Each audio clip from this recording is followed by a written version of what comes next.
The digital world was his playground. For Michael, a pseudonym to protect his family's privacy, a soft-spoken 15-year-old from a quiet West Virginia town cradled by ancient mountains. The internet was a portal. It was where he bonded with friends over video games, shared memes that made his stomach ache from laughter, and explored the dizzying, confusing frontier of adolescence. His bedroom, wallpapered with posters of athletes and bands, was bathed in the cool glow of his smartphone screen, a window to a universe larger than his small town could ever offer. It began, as it often does, with a connection request. A friendly, attractive profile someone around his age started chatting with him on a popular social media platform. The conversation was light, flirty, full of the kind of attention that sends a teenage heart into a frantic rhythm. Michael, like any kid seeking validation, felt a thrill. Here was someone interested in him. The messages grew more personal, more intimate. Trust was built pixel by pixel, emoji by emoji. Then came the ask a photo. Just one, something private, a gesture of trust. Blinded by the illusion of a genuine connection and the intoxicating rush of secret admiration, Michael complied. It was a single, fleeting moment of poor judgment, a mistake made in the dark of his room, believing he was sharing a secret with a peer. In that instant, his digital playground vanished. The trap, meticulously laid, snapped shut. The response was immediate and horrifying. The friendly profile vanished, replaced by a cascade of chilling, predatory messages from new accounts. They had the photo. They had his list of followers, his friends, his cousins, his siblings, his parents. The demand was stark: send money, hundreds of dollars, or the image would be blasted to everyone he knew. The tone was no longer flirty, it was cold, mechanical, and laced with menace. We own you, pay or your life is over. Everyone will see. Terror, thick and sour, flooded Michael's throat. His world, once so expansive online, collapsed to the size of his trembling hand clutching the phone. He could see it all: the disgusted stares in the school hallway, the crushing disappointment on his father's face, the hushed whispers in their small, close-knit community where reputation felt like everything. The shame was a physical weight, crushing him into his gaming chair. He was a good kid on a roll, helped his grandparents, dreamed of college. Now, he was convinced he was nothing but that image. He scrambled, piecing together lunch money, birthday cash, anything he had. He sent it via untraceable digital payment apps, his fingers slipping on the screen. It was never enough. The predators, alleged members of a shadowy online extremist network known as 764, were sharks who had tasted blood. The demands escalated. They didn't just want money now. They wanted entertainment. They issued grotesque, sadistic commands, coercing him into acts of self-harm, demanding videos as proof. Their language was ripped from the darkest corners of extremist forums, designed to dehumanize and break. They weren't just extortionists, they were digital torturers, finding pleasure in the unraveling of a child's psyche from continents away. For days, Michael lived in a silent, screaming hell.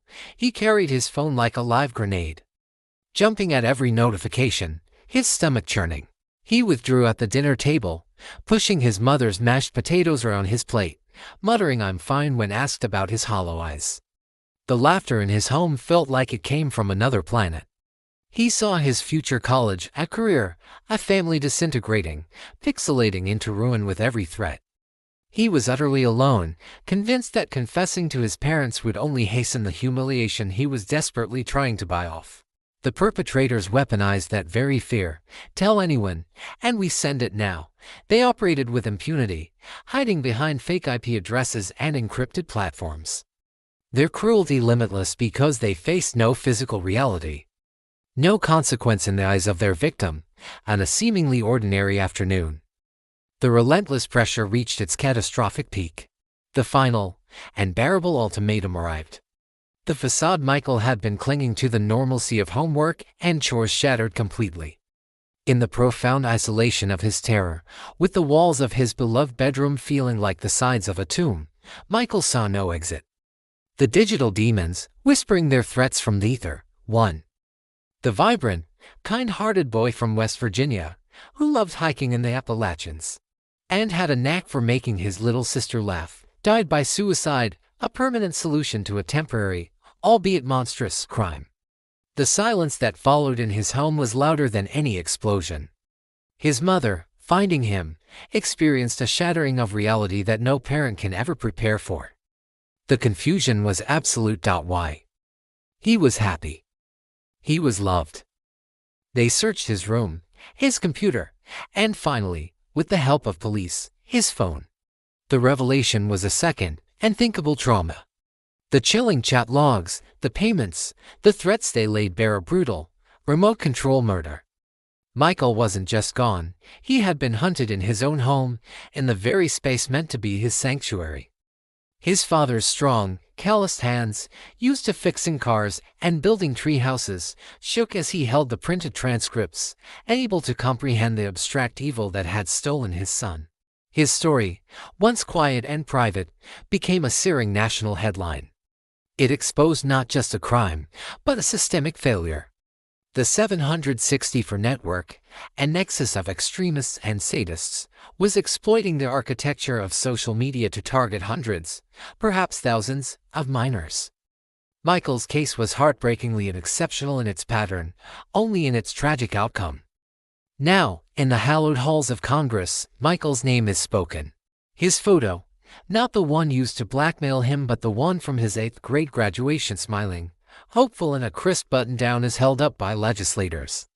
A new bill, dubbed the Michael Law in some circles, is gaining momentum.